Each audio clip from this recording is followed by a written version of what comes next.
Olá, vamos para mais uma aula da disciplina eletiva Sonhar Grande e Sonhar Pequeno dá o mesmo trabalho. Vamos entender um pouco sobre sistema financeiro. Vem comigo, assista o vídeo. Hoje nós vamos falar sobre o sistema financeiro. Sim. O que é o sistema financeiro, em cima do que ele é pautado e como ele afeta na nossa vida. Tá. Ele é basicamente banco, tá? Tem outras Banco. coisas no sistema financeiro, mas são basicamente bancos. Sim. Tá? Ninguém gosta de banco, né? A impressão que a gente tem é que eles sempre estão querendo ganhar em cima da gente. Mas eu não consigo imaginar um mundo sem banco. O sistema financeiro é uma coisa crucial para o funcionamento da economia. E se vocês pegarem países mais ricos, é onde o sistema financeiro é mais desenvolvido também. Sim. É por causa do crédito. Tá? Então, o sistema financeiro, ele foi criado pelo governo? Não. O sistema financeiro são os bancos, são os bancos corretoras. Que a partir do banco, sei lá, o primeiro banco instaurado aqui no Brasil, que esse sistema se Isso aí, deu. você tem um conjunto de bancos e corretoras e outras coisas do sistema financeiro, mas que basicamente o que esse sistema faz é canalizar recursos de quem quer emprestar dinheiro, ou seja, que tem dinheiro em excesso, para chegar naquelas pessoas que estão precisando de dinheiro para tomar emprestado. Ele é esse intermediário aí. E ele que então vai ficar de olho se de repente essa pessoa... Eu emprestei o dinheiro para o banco, mas aí o banco emprestou para outra pessoa e ele vai ficar de olho se essa outra pessoa vai conseguir pagar ele de volta para ele pagar. Então o banco, as pessoas chamam também um pouco de intermediário financeiro, né? Porque ele é intermediário, ele está conectando a pessoa que tem dinheiro em excesso e levando para a pessoa que quer tomar dinheiro emprestado. Para a gente ver a importância do sistema financeiro, vamos pensar num mundo que não existe o sistema financeiro. Suponha que você, Rafael, recebeu o seu fundo de garantia, uma bolada de uma vez, e fala assim, eu não quero gastar isso de uma vez, eu quero poupar. Sim. Tá? Aí você fala assim, bom, o que eu vou fazer com essa grana? Vou colocar debaixo do colchão? Não é uma boa alternativa, né? Tem aquela coisa da inflação. Tem a inflação, vai comendo dinheiro e ele também não te remunera, né? Sim. Então eu vou procurar alguém para emprestar esse dinheiro. Não tem banco, então eu vou ter que emprestar diretamente para alguém que esteja, por exemplo, querendo abrir um negócio, Sim. ou querendo fazer uma expansão no seu negócio. Então aí você vai sair procurando e tem gente querendo tomar emprestado também. Aí você tem um colega seu que quer abrir um bar. Sim. Aí um outro amigo que quer, por exemplo, abrir uma fábrica de copo. Tem uma empreiteira por aí também, grandona, que está precisando de dinheiro para, sei lá, para fazer um investimento. Como é que você decide? Como é que eu vou chegar primeiro nessas empresas? Não tem informação, né? A gente não tem tempo para isso. Como é que eu vou ter um respaldo de que é uma boa empresa, que ela vai me pagar? Isso, o problema é isso, né? Por exemplo, se você empresta dinheiro para uma pessoa, você é sócio dela só no fracasso, né? Porque se o empreendimento dela dá certo, ela vai te pagar o empréstimo com juros. Agora, se não der certo, tem uma grande chance de não pagar e você vira sócio no prejuízo. Eu fiquei aqui até pensando, tem algumas empresas que colocam no jornal o balanço patrimonial lá. Então eu teria que avaliar, primeiro avaliar esse patrimônio para saber se ela está quebrando, se ela não está quebrando. Tem uma outra coisa também, é o seguinte, olha, uma vez que ele decidiu emprestar, ele decidiu que a fábrica de copos descartáveis é um bom negócio para emprestar. Se você não tem o banco que você está fazendo sozinho, lembra que você é sócio da pessoa no prejuízo, certo? Você tem que ficar lá e olhando para ver se o cara está de fato fazendo esforço para o negócio dar certo, né? Ele não está usando o dinheiro para pagar as contas pessoais, está fazendo tudo direitinho, está com uma estrutura de custos razoável. E, então você teria que ficar fazendo isso, né? Imagina, sei lá. Que trampo, né, meu? Trampo! O banco faz isso, é o business do banco. O banco ganha dinheiro fazendo isso. Sim, mas quem é que me garante que o banco vai de fato fazer esse trabalho e deixar super tranquilo? Porque o banco também pode de repente ver que eu emprestei o dinheiro para ele, a Denise também emprestou não, né? Depositou o dinheirinho dela que estava sobrando lá. Entretanto, o banco decidiu emprestar esse dinheiro para alguém que não vai ter a responsabilidade de me pagar. E aí, como eu vou ter certeza que várias pessoas podem ter essa mesma atitude e o banco quebra? Então, eu acho que uma outra vantagem de você colocar o dinheiro no banco e deixar o banco fazer a distribuição é que o banco não empresta só para uma pessoa, tá? Sim. Ele empresta para várias. Então ele divide entre várias pessoas, em algumas o empreendimento vai dar certo, em outras não vai conseguir pagar. Então ele consegue diminuir o teu risco. Porque Sim. se você está com uma grana extra, você dificilmente vai procurar 3, 4 pessoas ficar dividindo para que você tenha algumas que dê certo, outras que não der, né? Sim. E aí diminui teu risco. Quando o banco não, o banco ele é grande, então ele tem vários clientes, então ele consegue diminuir esse risco. Mas acho que o ponto que você está falando é o seguinte, e se o banco resolver emprestar para um monte de gente que é super arriscada? Sim. Então você viu isso, a gente viu isso nos Estados Unidos no fim da década de 2000, né, uma mega crise financeira, várias instituições financeiras começaram a entrar em colapso. Por isso que o Estado tem que entrar regulando esse tipo de mercado financeiro. Então existe uma regulamentação por parte do Estado? Existe. No Brasil quem faz isso é o Banco Central. No caso do banco, o sócio dele em caso de fracasso é o governo, em última instância, quem paga imposto. Mas e se por um acaso, então, se os bancos quebrarem? Se tem uma crise financeira... Isso. Como isso reflete na ponta? Então a ponta é que... Lembra que tem empresas que estão tomando emprestado, tá? Então tem gente que está tentando abrir negócio. Tem gente que também faz capital de giro, né? Então uma empresa que ela precisa... Ela vai receber só lá no fim do mês, mas ela tem que pagar os empregados dela. Então ela precisa tomar emprestado hoje para honrar os salários, porque Sim. ela só vai ter receita lá no fim do mês. Sim. Então precisa do sistema financeiro para isso, né? Bom, se o banco está quebrando, ele não vai parar de emprestar. Sim. Então a empresa fica sem dinheiro para fazer capital de giro, por exemplo. Logo fica sem pagar os funcionários. Fica sem pagar os funcionários e fala assim, eu vou fechar aqui e vou mandar todo mundo embora. Porque eu não tenho mais perna para... Isso, aí você tem as pessoas que estão tomando empréstimo também, por exemplo, para comprar eletrodoméstico, por exemplo, as pessoas, como não tem mais crédito, as compras caem, a demanda na economia despenca, então você pode entrar... Aumenta o desemprego. Aumenta o desemprego, então cai lá na ponta... Vai desencadear... Desencadeia. Por isso que é importante ter regulação nesse mercado, justamente para prevenir a crise financeira, para você chegar numa situação em que uma crise no sistema financeiro ameace todo o lado real da economia, né, que acabe caindo lá em cima de emprego e torna um problema para as pessoas, e que você tem que usar recursos de imposto para fazer socorro de banco, né? Sim. Então a regulação é importante justamente para prevenir isso. O governo também, então, não está mostrando. Hoje nós vamos falar sobre o sistema financeiro. Aposto que sua idade não lhe permitiu conhecer outras moedas brasileiras, além do real. Acertei? Convido você a assistir um outro vídeo para entender melhor a história das moedas.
fazer quando há uma crise financeira no país? Muitos pensam que a solução é óbvia. Se falta dinheiro para a população, basta imprimir mais cédulas. Mas você sabe de onde vem o nosso dinheiro? Pois bem, o Banco Central é responsável pela produção de moedas no país. Vamos assistir um outro vídeo e a gente vai compreender um pouquinho melhor. No supermercado, que a gente está ganhando algumas moedas novas com temas esportivos. Por isso, hoje, o Manual do Mundo está aqui no Rio de Janeiro para conhecer a fábrica que todo mundo sonha em ter no fundo do quintal, mas não pode. A Casa da Moeda do Brasil.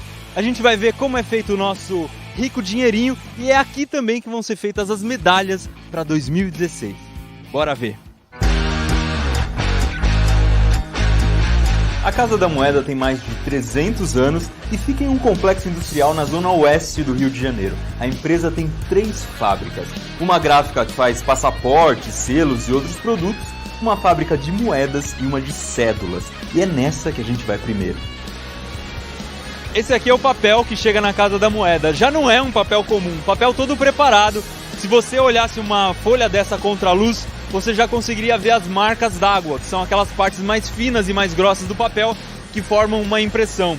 Esse monte de papel, que já vem colorido e com fio magnético, vai para uma impressora offset, que funciona de um jeito parecido com uma impressora de revista. Mas uma gráfica comum costuma criar imagens usando só 4 cores. Aqui, as notas chegam a ter 27 cores diferentes, e a impressão acontece dos 2 lados do papel ao mesmo tempo.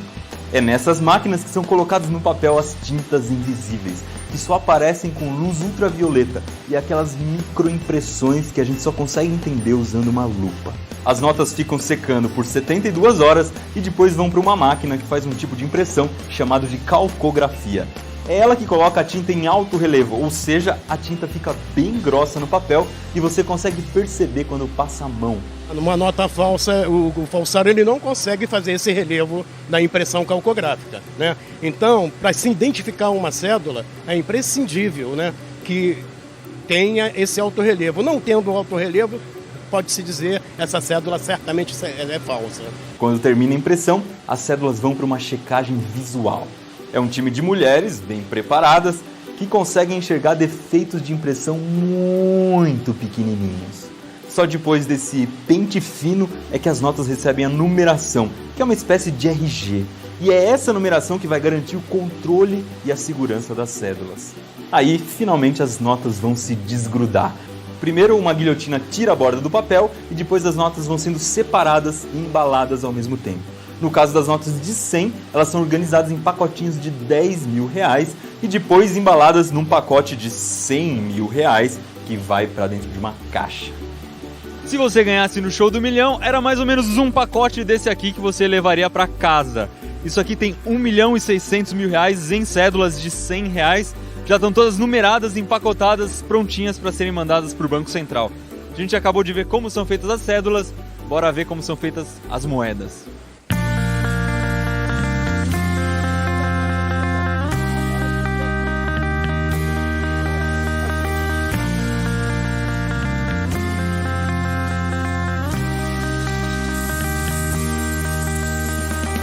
O que chega para fazer a moeda são esses pedacinhos de metal. Esse aqui você deve ter imaginado, é da moeda de R$1. É um núcleo de aço inox e na parte externa tem aço inox com uma cobertura de bronze. Isso aqui está completamente nu, não tem nada impresso ainda. Ele vai entrar por essa máquina e lá dentro vai acontecer a cunhagem, uma espécie de um carimbo que vai bater muito forte em cima disso aqui. Dentro da máquina, o que imprime as moedas são essas 3 peças aqui. 2 carimbos, que se chamam cunho, e uma virola, que é essa rodela de metal. Cada cunho tem um lado da moeda, um para a cara e outro para a coroa. E a virola serve para marcar as bordas e para a moeda ficar do tamanho certinho. Aqui você pode ver que já estão sendo produzidas as moedas com os temas esportivos. Quando os discos de metal entram na máquina, eles ficam com os cunhos embaixo e em cima e a virola em volta. Aí uma prensa de 75 toneladas faz o metal amassar e se encaixar no cunho e na virola. E é assim que uma chapinha de metal se transforma numa moeda. Dá-se uma olhada ao que sai da máquina que cunha as moedas. Elas estão quentinhas porque elas acabaram de ser prensadas.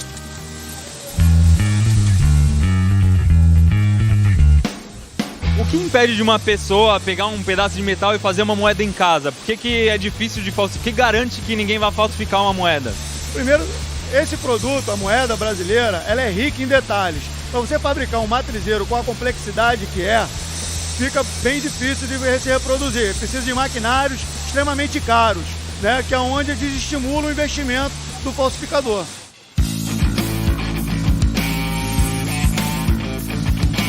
Quando as moedas estão prontas, elas são contadas por 2 sensores diferentes e depois são empacotadas.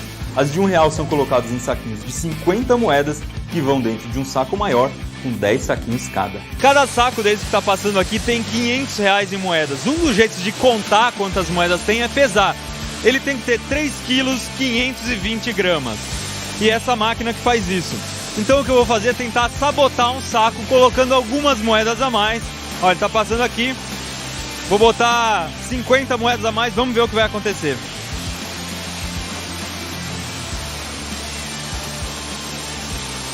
O saco de moedas foi rejeitado. Esses sacos ganham um selo e depois um robô coloca 8 de cada dentro de uma caixa de papelão.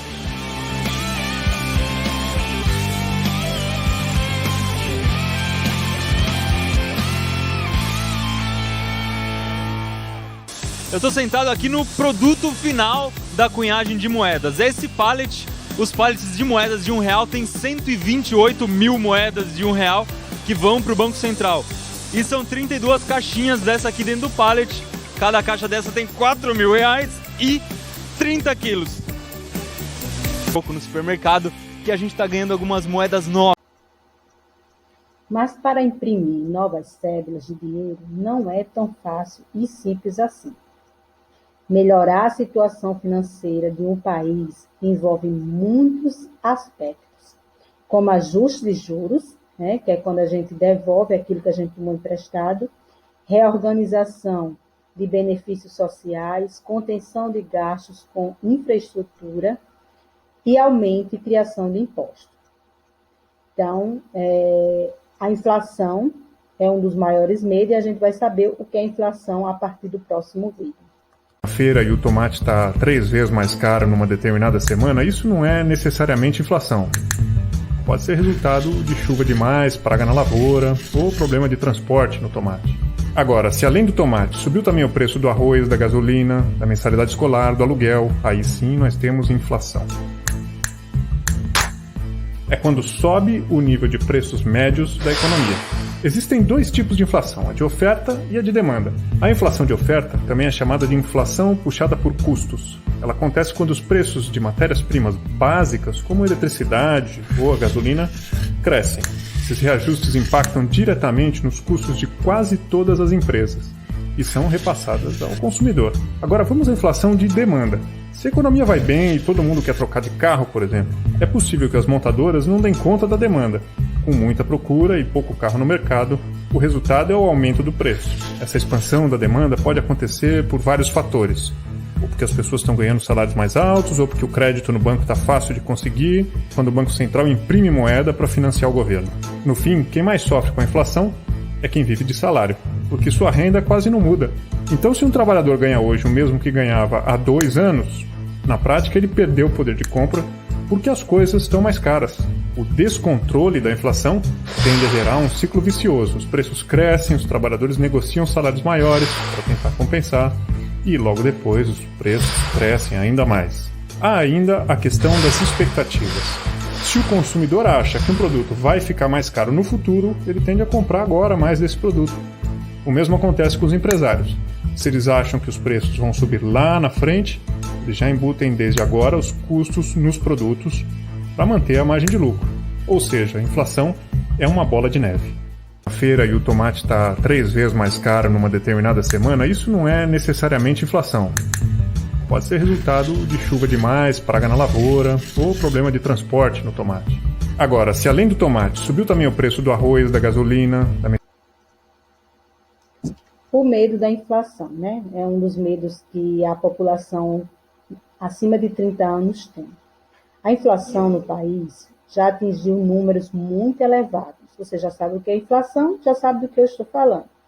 E o ápice foi no início da década de 1990, quando a economia brasileira passava por mudanças devido a questões políticas.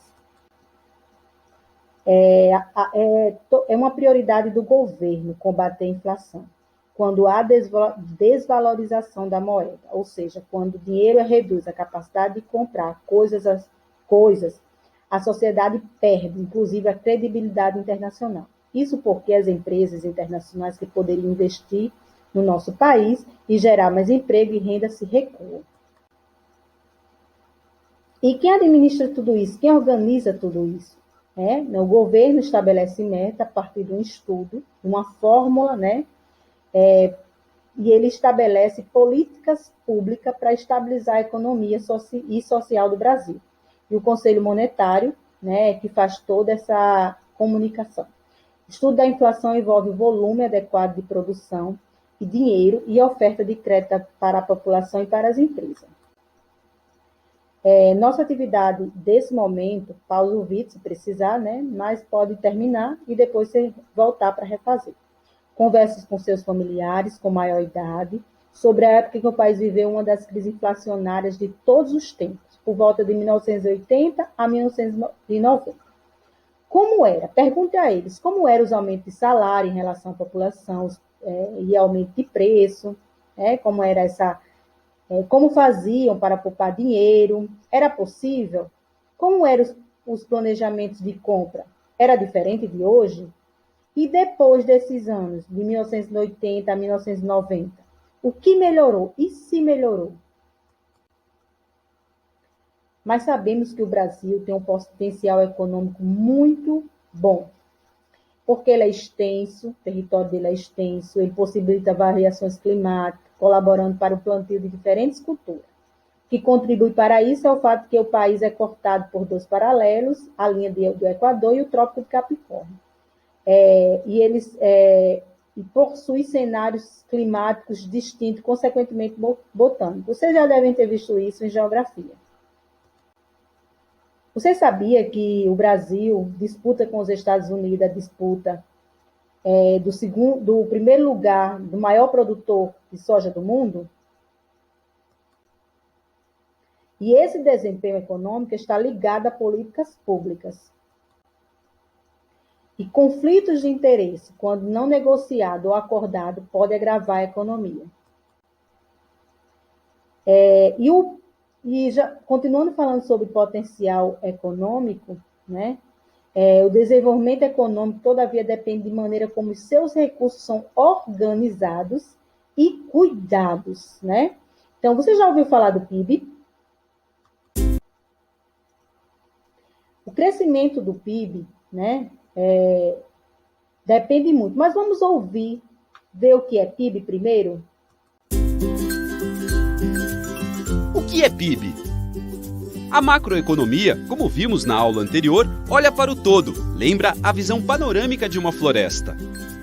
E de toda a fauna e flora observadas pelos economistas, o Produto Interno Bruto, o famoso PIB, é um dos ecossistemas que mais merecem atenção. O PIB é a medida em dinheiro de toda a produção de um país em determinado período. Mas atenção! Entram na conta do PIB apenas bens e serviços produzidos no período em questão.